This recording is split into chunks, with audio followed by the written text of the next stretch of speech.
Barrister Salahuddin माहिर कानून हमारे साथ मौजूद हैं और बात करेंगे जो अदलिया के लिए चैलेंजेस हैं। और आज दो पिटीशन और फाइल हुई हैं।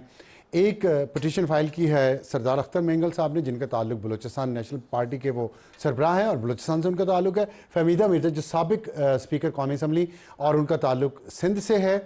और मोहसिन दावड़ जो MNA हैं और उनका ताल्लुक खैबर पख्तूनख्वा से है। और मुस्तफ़ा नवाज़ खोकर जिन्होंने इलेक्शन लड़ा था इस्लामाबाद से, लेकिन ज़ाहिर वो पंजाब से। तो तमाम जो वफाकी इकाइयाँ हैं उनकी तरफ से एक एक रिप्रेजेंटेटिव ने ये पिटीशन फाइल किया 26वीं तरमीम के ख़िलाफ़ सुप्रीम कोर्ट पे।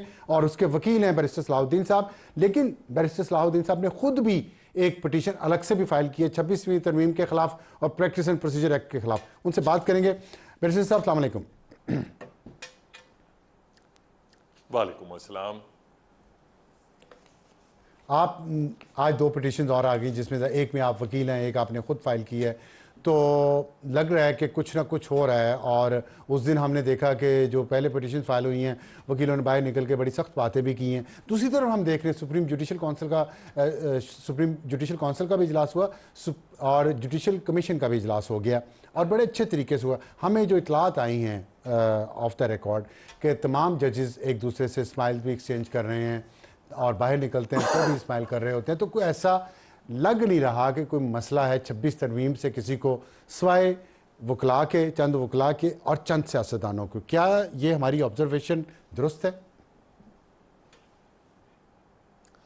देखिए, मैं तो इस चीज़ के हक़ में हूँ कि जजेस के जितने भी आइडियोलॉजिकल अगर डिफरेंसेस हों भी या किसी कानूनी मामले में आपस में इख्तलाफ हों भी, मगर जो उनका पर्सनल बिहेवियर है वो कर्टियस होना चाहिए। आप प्रोफेशनल कॉलीग्स हैं।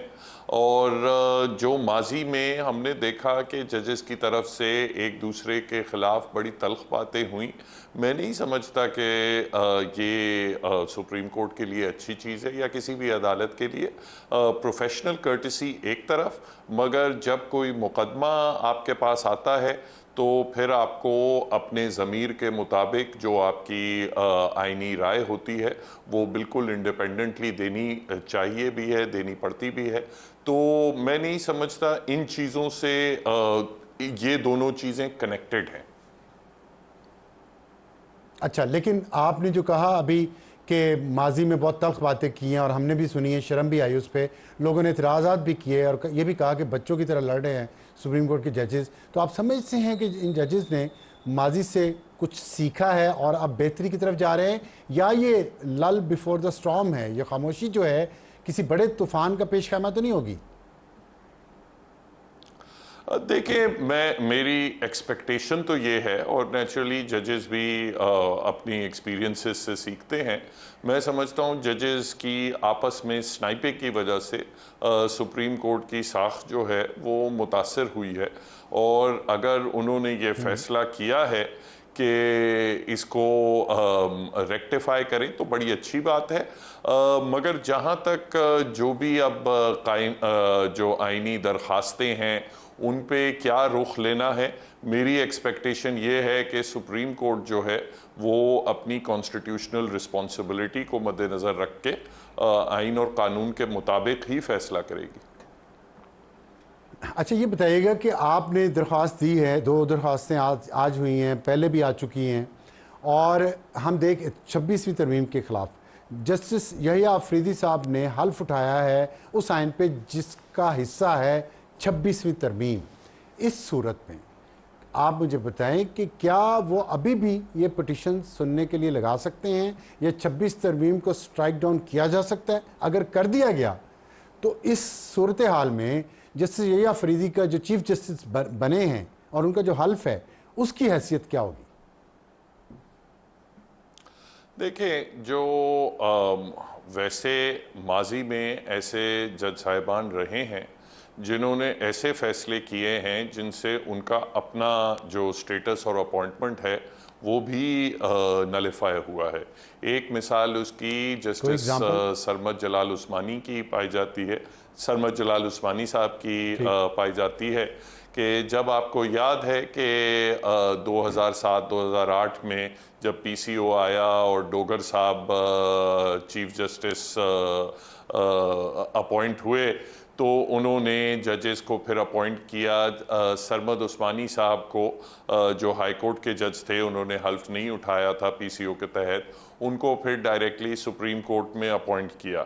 उसके बाद जब सुप्रीम कोर्ट में Sindh high court bar association का केस आया था जिसमें उन्होंने कहा कि चीफ डोगर साहब की जो अपॉइंटमेंट थी वो नलिटी थी और उनकी तमाम तर अपॉइंटमेंट्स भी नलिटी थी, तो वो जो जजमेंट थी सरमद उस्मानी साहब ने बतौर उस वक्त बिकॉज डी फैक्टो वो सुप्रीम कोर्ट में फाइज थे, तो उन्होंने वो जजमेंट साइन की और उस जजमेंट के साइन करते साथ ही he was then taken back to the high court.